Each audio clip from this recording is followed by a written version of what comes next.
فرمایا جب تک ہمیں 100 اشرفی نہیں دی جائے گی نہ 1000 اشرفی نہیں دی جائے گی ہم تقریر نہیں کریں گے۔ 40 بندے کھڑے ہو گئے۔ وہ پہلے کچھ لیا ہونے نا پرانے زمانے بندے ٹیپ کنال بتی ودے ہونے وہ بڑے بڑے تاجر پیسے نے کچھ لیا ایک کپڑے والے تھیلے دی طرح اس طرح کی انہوں نے تھیلیاں نکالی۔ ہر بندے نے کہا حضور اس میں 1000 اشرفی ہے۔ آپ نے فرمایا 39 اٹھا لو، ایک تھیلی جس کا جی چاہے مجھے دے دو۔ ایک شخص نے کہا حضور میری طرف سے قبول فرمائے۔ آپ نے لی اور علی بن حیتی کو بلائے اور فرمایا ادھر آؤ، ابھی تقریر بند، تھوڑی دیر کے بعد شروع ہوگی۔ غوث پاک نے فرمایا علی بن حیتی جی آقا، فرمایا جاؤ بغداد کے آخر میں دیہات میں فلاں قبرستان میں تمہیں ایک آدمی ملے گا جو سرنگی بجا رہا اور وہ ایک قبر پر ملے گا، یہ 1000 اشرفی کی تھیلی اس کو دے دو اور میرا سلام بھی دے دو اور اس کو کہنا تجھے سیدنا عبدالقادر جیلانی بلا رہے ہیں۔ واہ سمجھانے کے طریقے، واہ سبحان اللہ، کیا حکمت ہے، کیا تدبر ہے، کیا انداز ہے۔ جب وہ آدمی لے کے آیا اس کو، سارنگی بجانے والے کو، گٹار بجانے والے کو، تو وہاں آپ نے فرمایا ایک اور ممبر لے آؤ۔ ممبر لایا گیا کیونکہ بندے بہت تھے، اس کا قد چھوٹا تھا۔ فرمایا ممبر پر چڑھ جاؤ، سچ بتاؤ تمہارے ساتھ کیا ہوا ہے۔ اس نے کہا حضور میں جوانی میں قوال تھا اور میری اتنی سریلی آواز تھی کہ بڑے بڑے شہنشاہوں کی دعوتیں میری آواز سے سجدی تھی۔ شادیاں ہوں، خوشیوں، بیٹھک ہو، میری آواز اور میرے گیتوں کے بغیر کسی کی محفل نہیں سجتی تھی۔ عمر ڈھلتی گئی، سر میں لڑکھڑاہٹ پیدا ہو گئی، دانت نہیں رہے، وہ آواز نہیں رہی، وہ گرتار نہیں رہے، لوگوں نے آہستہ آہستہ منہ موڑنا شروع کر دیا۔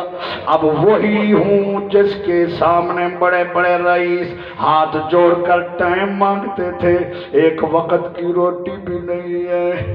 میرے دل میں خیال آیا آج میں مردوں کو سناؤں گا کیونکہ پہلے زندوں کو سناتا رہا ہوں۔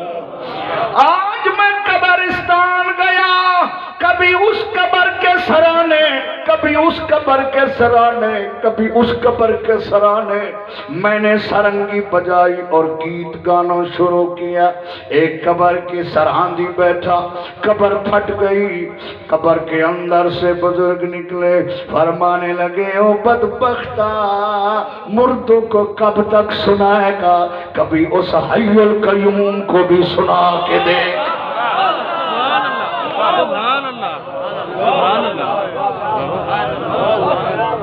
کبھی تو اس حی القیوم کے لیے بھی گا کے دے، کبھی تو اس کی رضا کے لیے بھی اس کو سنا کے دے۔ میں بے ہوش ہو گیا اور جب ہوش آئی میرا ساز وہاں پڑا تھا، میں وہاں پڑا تھا، قبر ٹھیک ہو چکی تھی۔ اب میں نے نیت کی اللہ امیروں کو بھی سنا لیا، پوری نہیں پڑی، رئیسوں کو بھی سنا لیا، پھر بھی بھوکا مر رہا ہوں۔ اے میرے اللہ حی القیوم آج میں تجھے سناؤں گا، تو سن میں سناتا۔ میں نے ساز بجانا شروع کیا، اللہ کو سنانے کے لیے دل صاف کیا، نیت میں رضا خدا کی تھی۔ آپ کا بندہ آ گیا، یہ 1000 اشرفی لے آیا، فرمایا نیچے اترا، تیری تقریر ختم ہو گئی، آگے میں تقریر شروع کروں گا۔ وہ نیچے اتر آیا سیدنا امام الاولیاء جیلانی کریم نے فرمایا او صوفیو، او زاہدو، او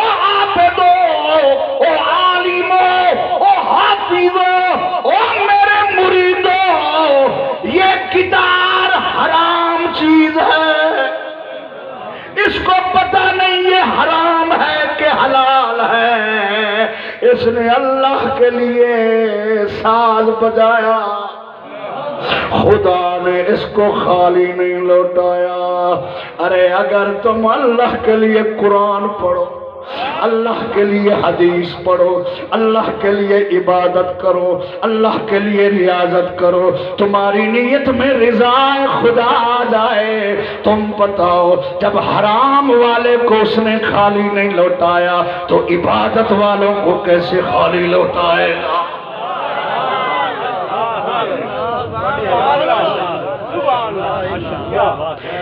تیری سرکار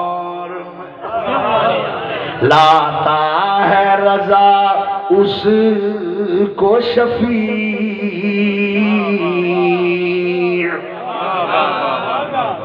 شفاعت سفارش کرنے والا حضور کو عرض کر رہے ہیں تیری سرکار میں لاتا ہے رضا اس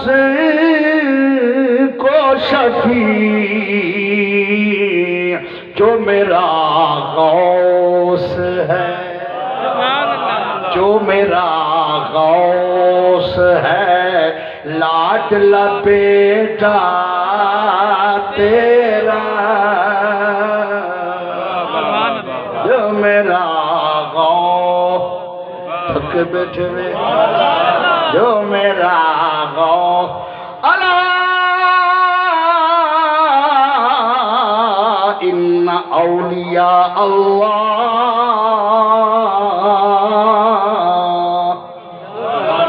فرمایا خبردار بے شک اللہ کے جو مقرب ہیں، اللہ کے جو قریبی ہیں، اللہ کے جو محب اور محبوب ہیں، لا خوف علیہم ولا هم یحزنون، نہ ان پر کوئی ڈر ہے نہ ان پر کوئی غم ہے۔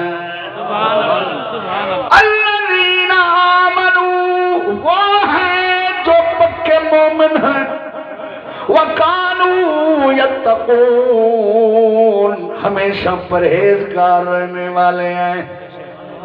لَهُمُ الْبُشْرَى فِي الْحَيَاةِ الدُّنْيَا وَفِي الْآخِرَةِ، ان کے لیے دنیا کی زندگی میں بھی خوشخبری ہے اور آخرت میں بھی خوشخبری ہے۔ جیسے اور آیت میں فرمایا فرشتے آ کر کہتے ہیں اللہ کے ولی کو فوت ہونے سے پہلے، وَلَكُمْ فِي، فرشتے کہتے ہیں او اللہ کے بندے، اللہ کے ولی،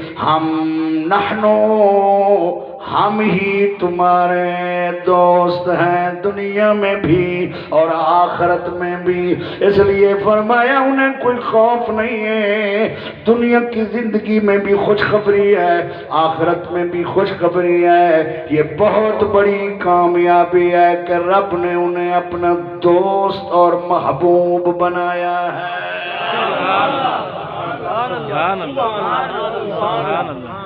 آخری بات کہہ رہا ہوں، حضرت محبوب سبحانی، حضرت محبوب الاولیاء